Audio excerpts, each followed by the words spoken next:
बंद कर लिया था। कहीं जाना नहीं, कहीं आना नहीं, घर से कोचिंग, कोचिंग से घर और अपनी पढ़ाई, बस। इसके अलावा मेरी कोई और दुनिया नहीं थी। मेरी फैमिली का फुल फुल सपोर्ट रहा है उस टाइम पे।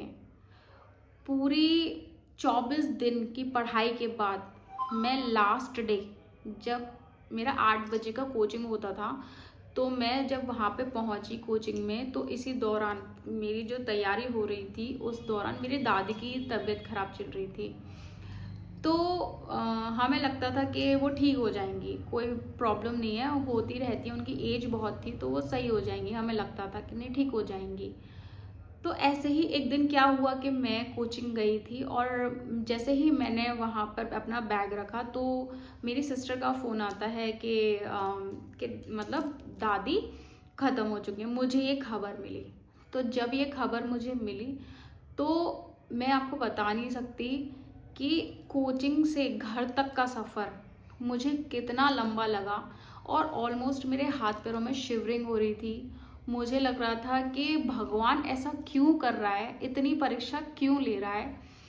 मुझे इतनी निराशा हुई क्योंकि दादी हमेशा बोलती थी, उनको बहुत उम्मीद थी कि जॉब लग जाए मेरी, वो हमेशा दुआ करती थी कि इसकी जॉब लग जाए। तो एकदम उनकी खबर आना मेरे लिए बहुत ही बड़ा शौक था। तो जैसे तैसे फ्रेंड्स मैं घर पहुंची और मैंने घर जाके जो माहौल देखा, मतलब आप सोच सकते हो कि मतलब अच्छे खासे हम घर से जाते हैं और जब लौट कर आते हैं तो वहाँ मतलब दादी थी, सभी लोग थे, एक माहौल था मतलब रोने वाला।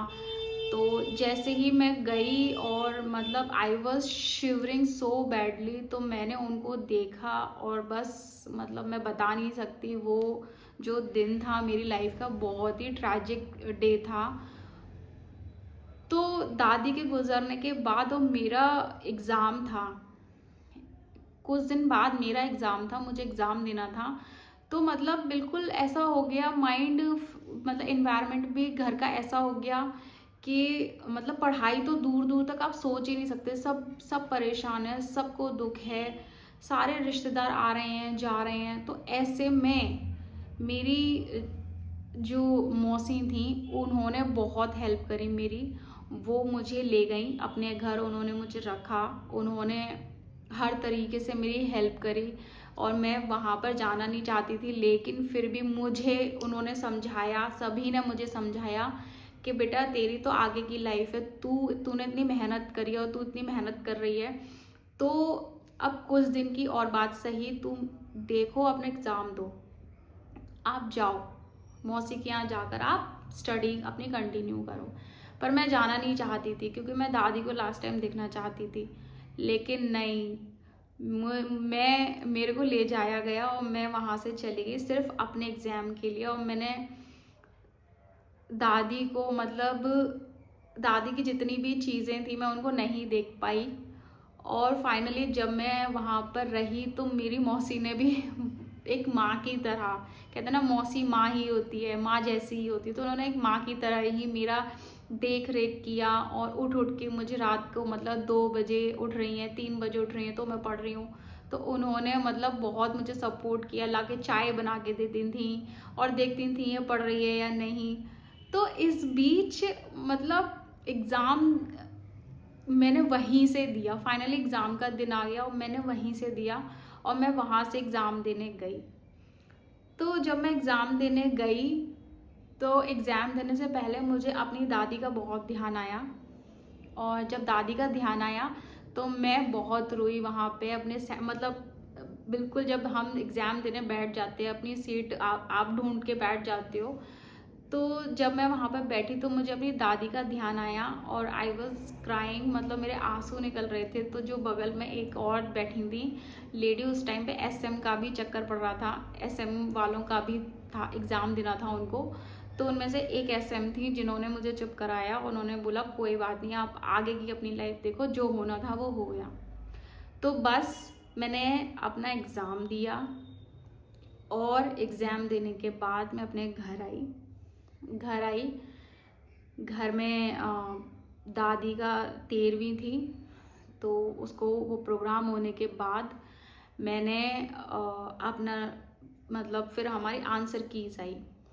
तो आंसर कीज जब आई तो वहाँ पे एक इशू चल रहा था कि कट ऑफ क्या रखना है, 65% रखना है या 60% रखना है, तो इस या 55% रखना है या 50% रखना है। तो कट ऑफ का एक इशू उस टाइम पे चल रहा था गवर्नमेंट का। तो हम 6 जनवरी को मैंने एग्ज़ाम दिया था और 6 जनवरी की ही शाम को एक नोटिफिकेशन आता है, एक आदेश आता है सरकार की तरफ से और सब बंद हो जाता है।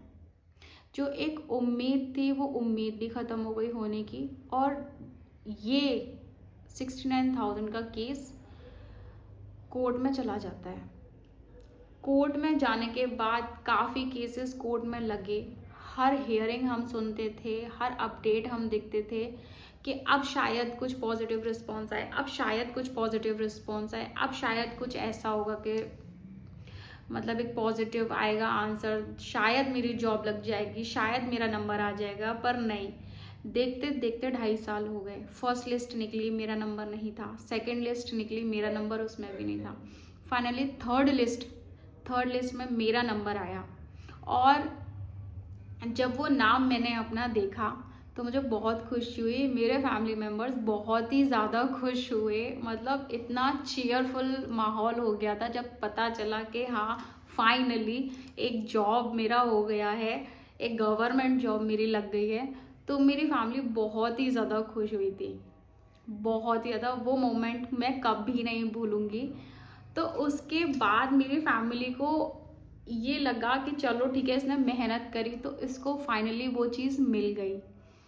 तो गाइस कहने का मतलब ये है मेरा कि आपके सामने, आप किसी भी चीज़ की जब तैयारी करते हो तो आपके सामने बहुत हर्डल्स आते हैं, बहुत प्रॉब्लम्स आती हैं, लेकिन हमें उन प्रॉब्लम्स से, उन परेशानियों से खुद को डिप्रेस नहीं करना है। लोग होंगे जो आपको नेगेटिव कमेंट करेंगे, जो आपको तो बोलेंगे कि बहुत बुरा हुआ, हो जाना चाहिए था, लेकिन अंदर ही अंदर वो खुश होते हैं कि अच्छा इसका हुआ नहीं। तो ऐसे लोगों से हमें बचना है और खुद को हमेशा पॉजिटिव रखना है, कभी भी नेगेटिव नहीं होना है। क्योंकि आज का जो ज़माना है वो ऐसा नहीं है कि आप पढ़े लिखे हो और आप घर बैठे हुए हो। आपको मजबूत बनना है और जो आदमी मजबूत है इस दुनिया में, इस ज़माने में, उसी की ही पूछ है। तो फ्रेंड्स, मैं उम्मीद करती हूँ मेरी एक इस जर्नी से आपको थोड़ा सा मोटिवेशन मिला होगा। बहुत सारी प्रॉब्लम्स को फेस करने के बाद फाइनली एक गवर्नमेंट जॉब पाने का जो एक खुशी होती है और वो जो एंटायर जर्नी आप तय करते हो, जब फाइनली वो एक रिजल्ट पर पहुंचती है तो आपको बहुत खुशी होती है। आपको खुशी होती है, आपके परिवार को उससे ज़्यादा खुशी होती है। तो इसीलिए आप पॉजिटिव रहिए, हमेशा अपनी तैयारी रखिए और कभी भी नेगेटिव थॉट्स अपने माइंड में लाइए मत। हमेशा पॉजिटिव रहिए, खुश होकर तैयारी करिए, एक ना एक दिन आपका रिजल्ट पॉजिटिव ज़रूर आएगा। Thank you.